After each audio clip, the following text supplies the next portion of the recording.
trustees of WTC, deans and colleagues, students and friends of New York Avenue Presbyterian Church. Dr. Van indeed, the image of the 3-year-old Syrian boy is forever embedded. Our faces will be down for quite some time. The image of that 1-year-old infant, lifeless in the arms of a German rescuer, requires of us, as you know, what must I do? Here's my response of what I must do, responding more narrowly to your first point, but what about the points before your first point? I respond biblically, as a canonically and socially conscious biblical scholar, with roots in biblical scholarship, historically, sociologically, and theologically. In other words, what about before 70 AD? Historically, the Hebrew Bible Old Testament may be reframed as a myth of historical construction of reality framed in forced and return migration. The primeval history of the book of Genesis 1 to 11, indeed Genesis 1 begins in Babylon, when on high the gods created the heavens and the earth. The chapter indeed echoes Babylonian creation epic, textually dated no earlier than the 6th century BCE. Whereas the god of the Babylonians Marduk indeed defeat and destroy evil and chaos, Tiamat, the God of the Old Testament Hebrew Bible is not affected by Tohu or Bohu. In spite of such persistence of evil, God says, "Let there be light." This is where God is, according to the priestly tradition. Genesis 11 ends where Genesis 1 began, in Babylon.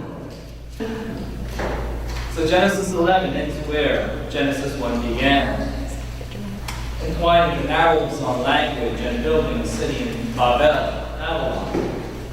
The framework of Genesis 1 to 11 is clearly set in Babylon from the perspective of Judeo-Babylonians or Judeo-Persians.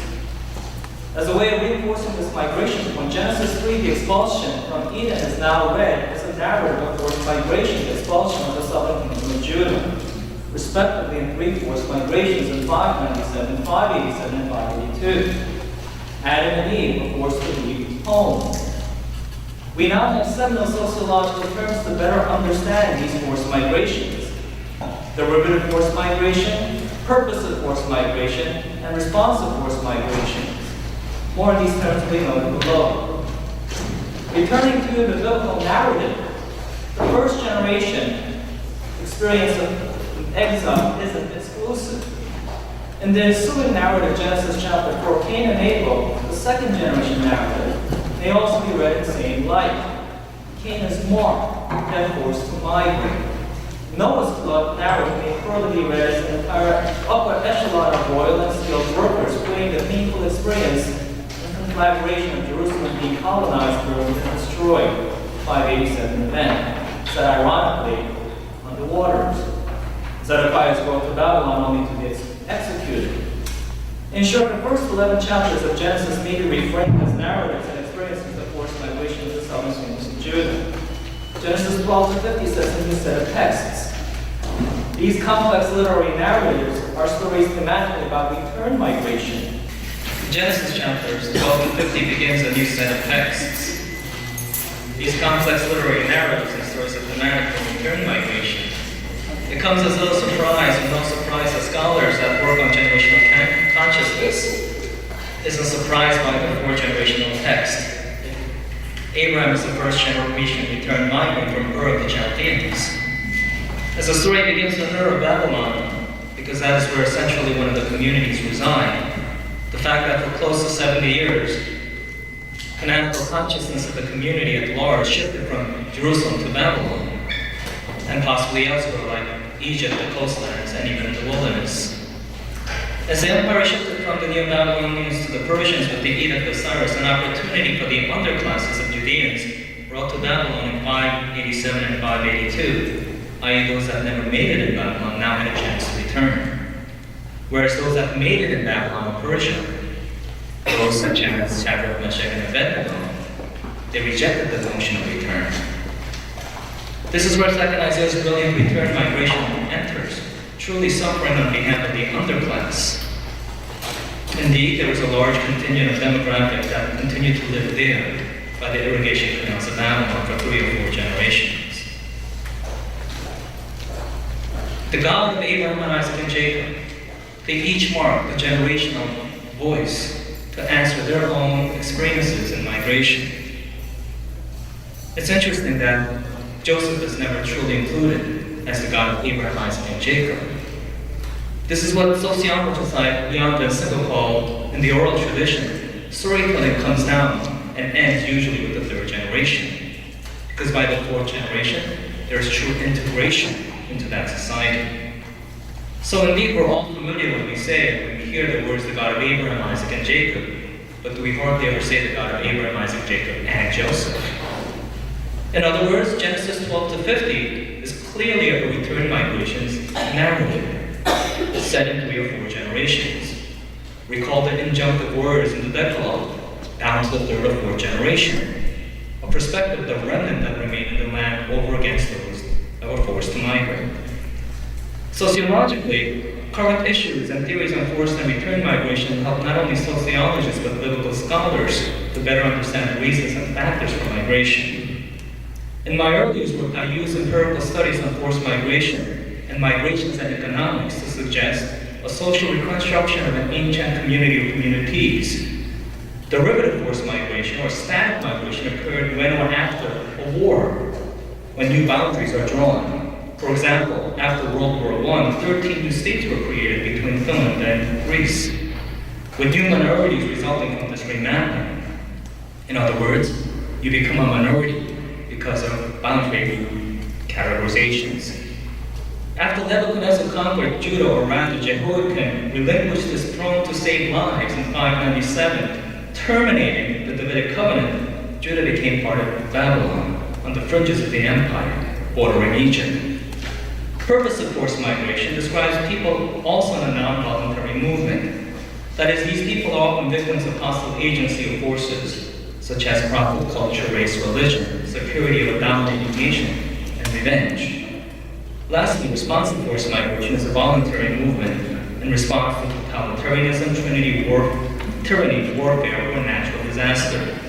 Here, the 582 group, which included Jeremiah, fled to Egypt, crossing an international boundary, are referenced. These in turn are correspondent to typologies of displacement, such as development-induced displacement and resettlement, internally displaced persons, and refugees. As a way of example, in the Hebrew Bible and in the ancient Near East, the hydraulic hypothesis suggests that whoever controls the water sources and irrigation canals control and maintain the empire. In contemporary sociological studies, the World Bank sponsors the most incredible projects that displace hundreds of thousands of people. The Aswan Dam project in Egypt has displaced 100,000 people. Narmada Dam in Gujarat, 70,000 people. The Yakasura Reservoir project between Argentina and Paraguay, 45,000 people. The Sobrandino Dam in Brazil, 60,000 people. And the biggest of all, the Nanjingkou Dam in China, 383,000 people. The World Bank notes that at least 2 generations be factored in, and compensation, land. And the time for fruition of all of this project, 10 years. Busson Oda's observation that the Assyrians displaced and resettled as many as 200,000 people may not be far too off from our factual numbers. But for the Judeans in 597, 587, 582, the numbers are 10,000, 7,000, and 1,000. And in Jeremiah 52, the number figures are much smaller, 3,023, 832, and 745. Lastly, theologically, migrants take difficult and impossible situations and reframe and discover faith and hope. But once again, each generation responds uniquely to its own experience of migration. In my research, I've discovered that the first generation migrant or immigrant, there's always lament. But the 1.5 generation, it's always framed in prayer and in hope. For the second generation that is born in that new context, seeking assimilation, fusing the old and new, it becomes a new creation. For the third generation, like Jacob, who returns home from Iran, it is inevitable. home. In other words, the third generation assimilates and locates where home is for others, here or there, or possibly both. And lastly, like Joseph, the fourth generation, it dreams of getting to the top. In closing, it was an ancient Israelite community when forced to migrate that gave birth to Judaism.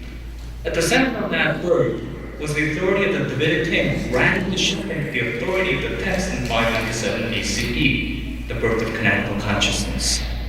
10 years later, worship, which was sacrifice-centered, with its destruction of the temple in 587, radically shifted to prayer. Fast forward 33 years AD, another Davidic king goes into exile, the birth of the canonical consciousness for the New Testament. The destruction of the temple in 70 AD, the birth of a new religion, Christianity. Thank you.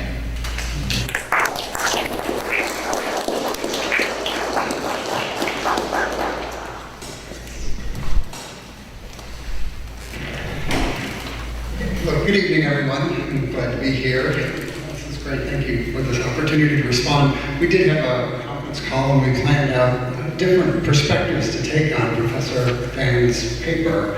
So I was asked to bring a more demographic, sociological, and missional perspective to this. So let me just start with a question of you all. How many of you were born and raised in this Washington, D.C. area? Pretty small number. Good. And how many of you are immigrants to the U.S.? So a pretty substantial number. So we see the impact here. Probably a third, perhaps, of the room is immigrants. 95% of the room not having been born and raised in this community. So we know we are a mobile country, a mobile global world, a global village these days. And we want to think about how this impacts the church in terms of mission. You've made a couple of references to the American church and the important role of the changing demographics of the church. I just wanted to say a few more words about that. When we think about our looking at this from a U.S. historical perspective, the church migrants that first created, the migrants that brought the church with them were Northern and Western Europeans by and large, who brought their Protestant and Catholic religions with them. It's true that the churches from Western Europe sent some missionaries here, but they largely did not have a large role in creating the church. It was the migrants themselves that brought the church with them. So this was a different understanding of mission, a new way, or actually reclaiming of an old way of understanding mission. I think in our Western way of thinking, we got hung up in missionaries and the language of missionaries for a long time in the church. And I want to make an argument that we have to reclaim this understanding of the people of God being on a mission of God. So our missional theology is the people of God sent by God to be the church, and the church, as you say, is a migrant church,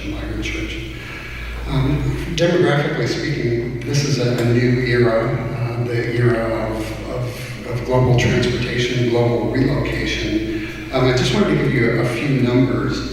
If you take all of the people in the world who are migrants and put them in one place, they would themselves be the fifth largest country in the world, roughly 250 million people themselves who are migrants, roughly about 3.5% of the world's population. About half of these are Christians, roughly about a quarter of them are Muslims, and the rest are spread out among other affiliations and no religious affiliation.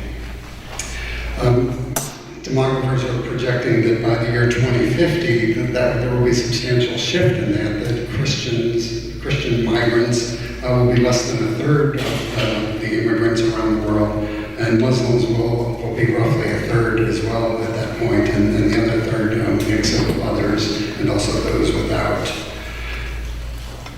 And would just note that for those Christians who are the migrants in today's world, that they bring with them probably, fair to say, more fervent Christianity than we would find here in our own country. So the migrants from Central and South America coming to the U.S., from Africa, from South Asia, Christians coming to the U.S., bringing their Christian religion with them, are infusing new vitality in a different form of Christian vitality than what the established Western European Christianity has become after the third and fourth and so on, many generations beyond that. And these are migrants who are often displaced persons, migrants who are moving for economic opportunity. When we look at refugees, we're looking at a much smaller slice of who these migrants are. I just want to make a special note. Both Peter and John made reference to the forced displaced people. The war in Syria itself has been a huge impact, creating 12.5 million refugees just in the last 5 years. Colombia, the other war-torn country, has been the second largest sender of refugees, displaced persons, at 7 million people over the last decade. So this shift, let me just give you one more statistic. I know these kind of statistics are a little overwhelming, but I'll draw some lessons from them in just a moment. A total of about close to 40,000 Muslim refugees entered the U.S., so they're now the largest group coming in of refugees, making up nearly half, 46% of the 85,000 refugees that were brought in, that were allowed into the U.S. last year. So nearly half now being Muslim. That number, though, is still a fairly small number, about 40,000, compared to the much larger number of all migrants coming into the U.S.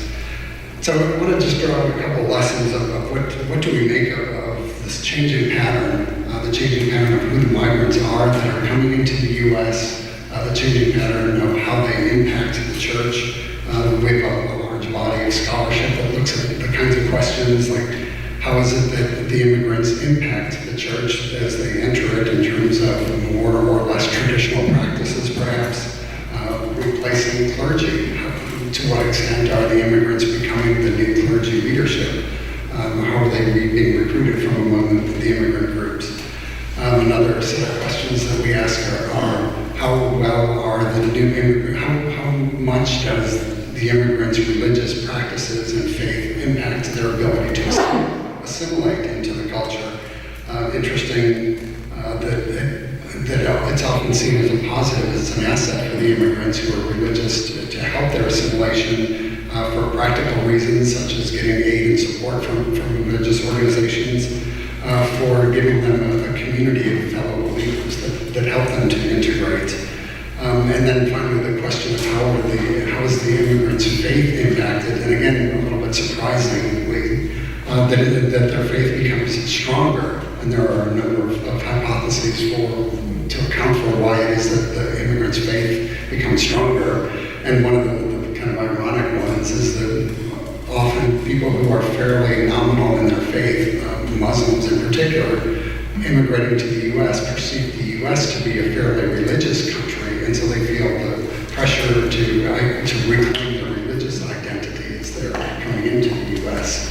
So some interesting twists going on, which leads to a number of lessons that I wanted us to just think about for what it means for the church to be a missional church, a pilgrim church, the people of God on the move church.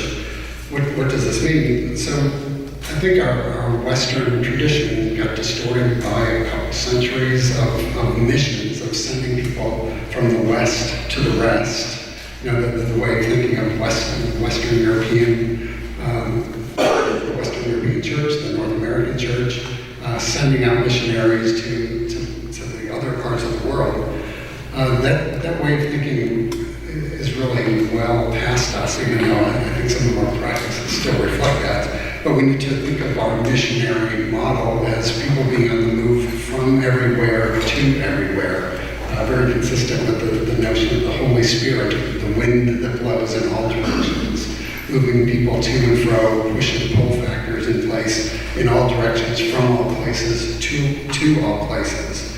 What that means, though, is that one of the things that means is that there's no monopoly on understandings of our faith, on traditions, on churches, on creeds from the established West to impose or set upon others what those beliefs are. So we've only fairly recently become open to and available to hear the theologies of the people of the developing world. So literally less than a half century of liberation theologies and theologies from the underside, and we will be able to hear and to learn from how God is at work in those other communities.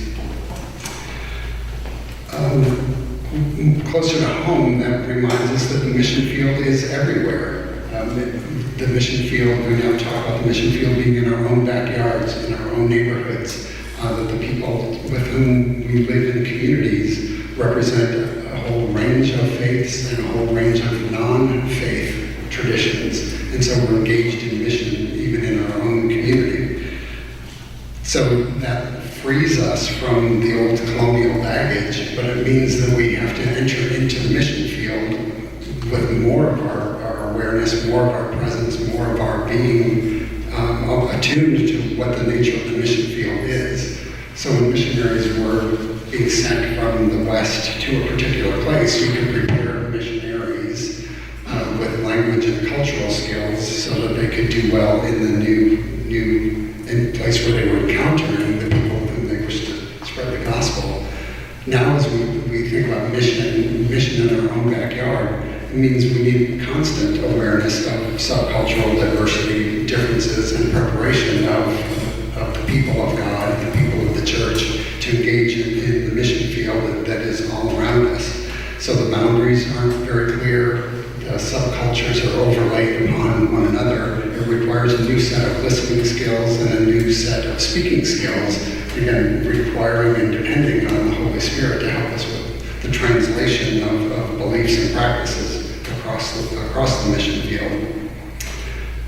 We again have the image of taking the gospel to a people who are fixed in place in an earlier missionary perspective.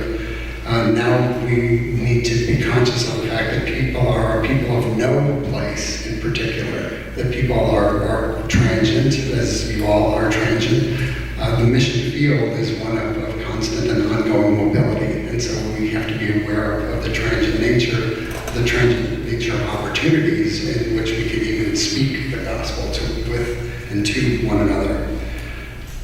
I'll state with one more point, which is really one of the points where you ended, Professor Fan, about thinking of the ethics of this, the need for our missional communities, our entire faith community to be a missional community.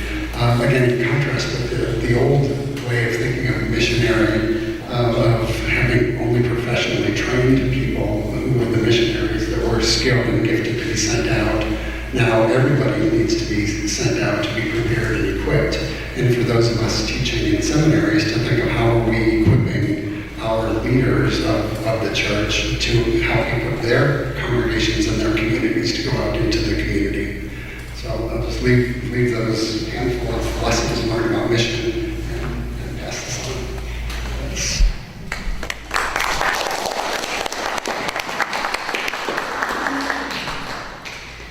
Good evening.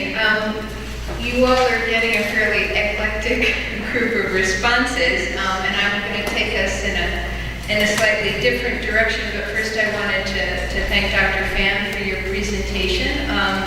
And immediately upon your conclusion, the thought occurred to me that we are a church of immigrants and we are a country of immigrants, and we have forgotten both for the moment. And so in terms of reclaiming memory, not only as a church, but as a country of really who and what we are. I wanted to give you all a little bit more of my background and then also talk about the two different hats I wear tonight, and I'm going to sort of be talking to you from under those two hats. As was mentioned, I am the executive director of the Capital Area Immigrants' Rights Coalition, and we actually are active in DC, Maryland, and Virginia. We're a regional organization, and our mission is quite simply to keep immigrant families together by providing equal access to justice to immigrants threatened with detention and deportation. There are 5 detention centers in DC and Maryland that on any given day hold approximately 1,000 detained immigrants. There are no detention centers in DC. Anybody detained in DC goes to Virginia, most likely to Farmville, Virginia, which is about a 3.5-hour ride from here. Who are those folks in detention? Anyone from arriving asylum seekers to long-term permanent residents of the United States, many with deep, deep roots in the country. We also work with unaccompanied immigrant children. In the last year, approximately 60,000 children arrived in the United States, fleeing gang violence in Central America, unaccompanied by a parent or caregiver. There are 5 facilities we work with in the area. These children are also detained with the goal of hopefully reunifying them with family in the area. That doesn't always happen.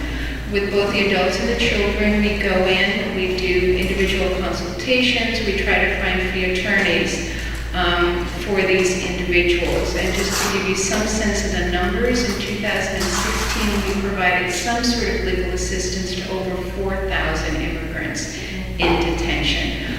It really is hidden from the community, although it's getting less hidden under current policies.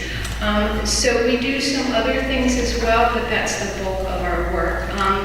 I also, as has been mentioned, am an elder here at New York Avenue Presbyterian Church. New York Avenue Presbyterian Church is a member of the DMV Sanctuary Network of Congregations, which is the first hat that I'm going to talk to you all about. And it is essentially an act of radical hospitality. And so it is an ancient tradition rooted in the sanctuary cities of the Old Testament. You killed somebody and it was an accident, you could flee and seek protection. There have been sort of 2 waves of the sanctuary movement here that I want to talk to you a little bit about. And so I'm not a trained theologian, but my role here is to kind of take you from your head through your heart to your feet, and think about ways where we can put our faith into action. And so the sanctuary movement has been one way that the church has chosen to put their faith into action over the years. Some of you may be familiar with the first sanctuary movement in the 1980s when people were fleeing wars in Central America, predominantly in El Salvador and Guatemala. Again, the U.S. was not recognizing these individuals as refugees. Whether or not you won an asylum case was more dependent on where you had fled than the facts of your case. And out of an experience of people being deported back to Central America, being killed, the horrific stories that were coming out about death squads, churches began to take notice, and the sanctuary movement was born at Southside Presbyterian Church in Tucson, Arizona. I take pride in the fact that the Presbyterians have been very much behind us, as have others as well. But the Reverend John Fife took a family into the church, and so this was something not done through a formal refugee resettlement program. This was standing up to the United States government and saying, "You're wrong. My Christian faith is compelling me to do something, to put into effect what it means to love a neighbor who is about to be deported back to certain death."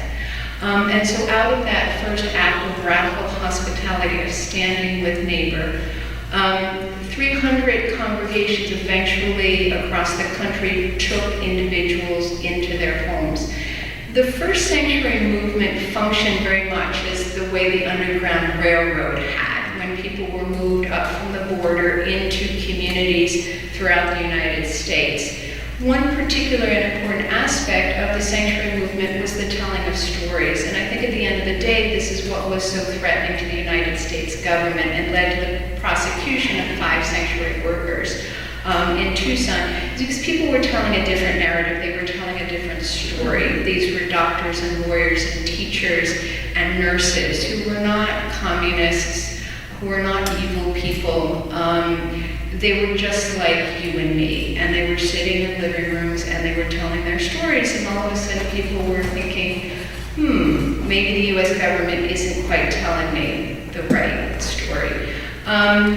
There was a lot of advocacy that went around the first sanctuary movement, and long story short, law shifted and changed. The American Baptist Church actually sued the US government. There was a settlement. People got another opportunity at asylum. Just to give you some sense of the inequality, if you had fled from Nicaragua, which was then under the Sandinistas, your chance of getting asylum was about 80 to 90%. If you were fleeing from El Salvador, Guatemala, you had about a 2 to 3% acceptance rate. And so no matter how strong your case was, it was not being decided on the merit, it was being decided on politics, because we were sending $1 billion a year plus down to governments in El Salvador and Guatemala. It's a little inconvenient to be saying there's a problem there. But the law did eventually shift. And there was another opportunity to asylum, but also something called the Nicaragua Adjustment Central American Relief Act, which provided a pathway to first a green card and then to citizenship for many of the folks who had been in sanctuary, plus many more. Obviously, there were many people who never were within the walls of a church, but because churches and other houses of worship had opened up their doors, had provided this protection, it amplified the message that it was wrong what the US government was doing. These people were deserving of protection, and church folks were putting themselves on the line and subjecting themselves possibly to arrest themselves for having done this. But the policy changed. People were able to legalize their status. Thousands and thousands of people are now US citizens who came during the 1980s. And so the sanctuary movement ended because there was no longer that need to be standing in that type of solidarity and offering that type of radical hospitality. Several decades passed, and while the wars in Central America ended, a different type of violence was beginning to emerge, and that was gang-based violence. And as some of you may know, that gang violence is a direct export of the United States, and it really is one of the unintended consequences of that policy of the 1980s. Interestingly enough, Nicaragua doesn't have a gang problem. They may have other challenges, but they don't have a gang problem. And some of the people who looked at that have suggested the reason why is that families were able to immigrate intact. One of the issues that is certainly part of forced migration is the ripping apart of families.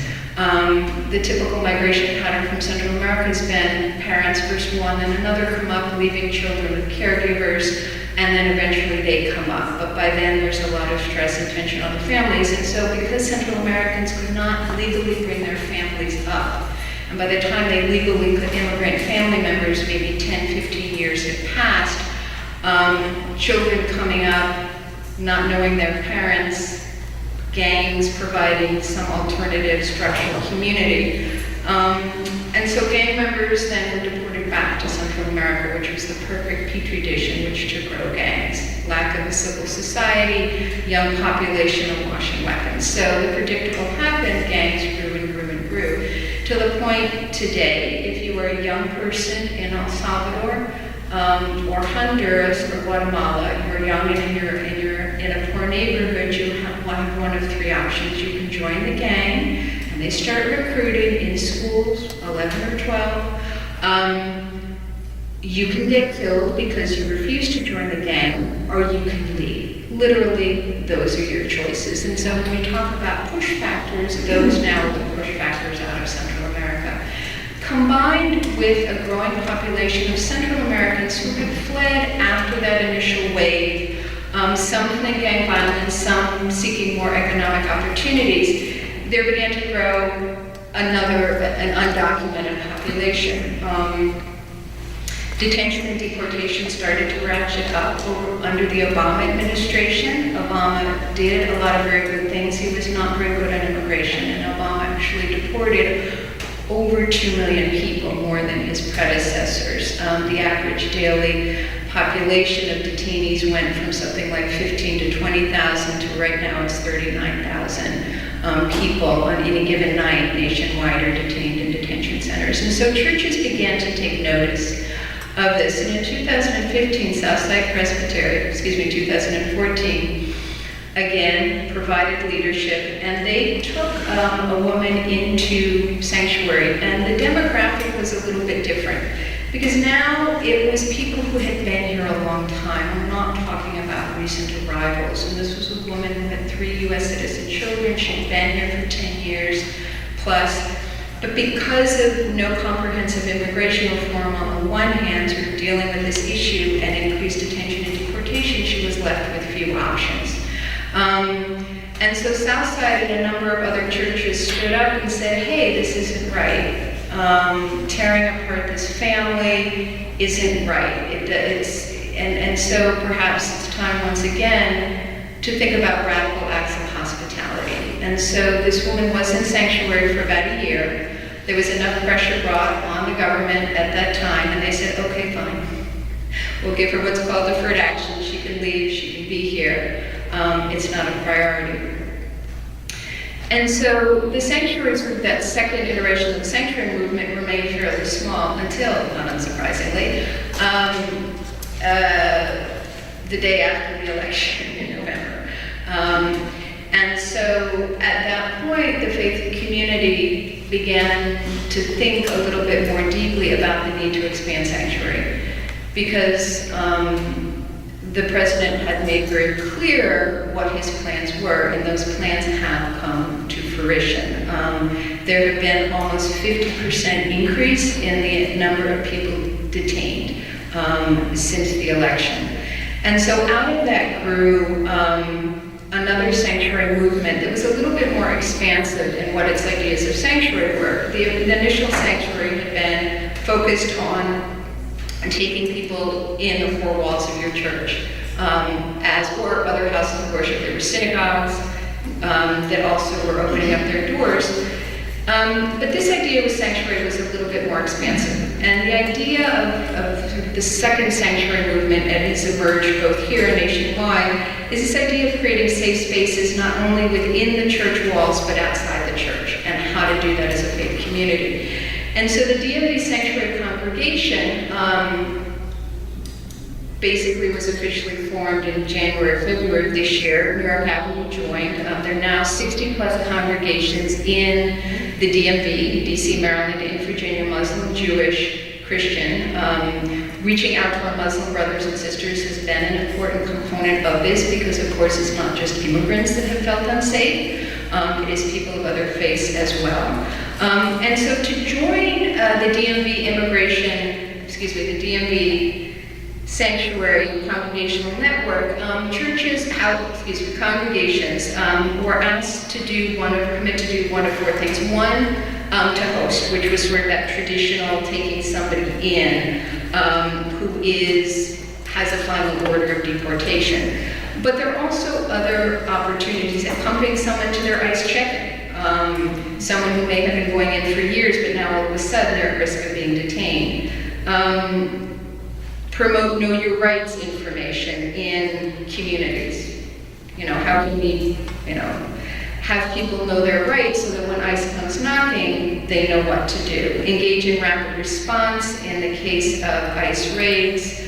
And so these 4 options really were meant to expand the notion of sanctuary as creating safe spaces in the community. And really for our neighbors, yes, these people are also immigrants, but many of them have now been here for 10, 15, 20 years. They're integrated members of our community, and what's being ripped apart is not just families, but entire communities as well. I would also say that a difference in the second sanctuary movement is more mutuality with the communities that we're engaged in. You know, there was some criticism of the white savior complex the first time around, right? You know, we're here to save you. It's been very intentional, I think, this second time around in reaching out to, in being very inclusive of the leadership of the directly impacted people themselves and asking what they want. And sometimes it isn't to come into the walls of the church. Sometimes it's to be there when ICE is knocking at their door or accompanying them to an ICE check. And so really trying to listen to what our brothers and sisters are saying. And just to finish up, that sort of takes me back to my first ad. As a care coalition, we have opportunities to engage with folks who are directly impacted, shall we say. We run a detention hotline. That's a volunteer staffed hotline where people call from the detention center, either to talk to one of our attorneys or if they otherwise have an attorney to get connected up with them. We use volunteers for jail visits.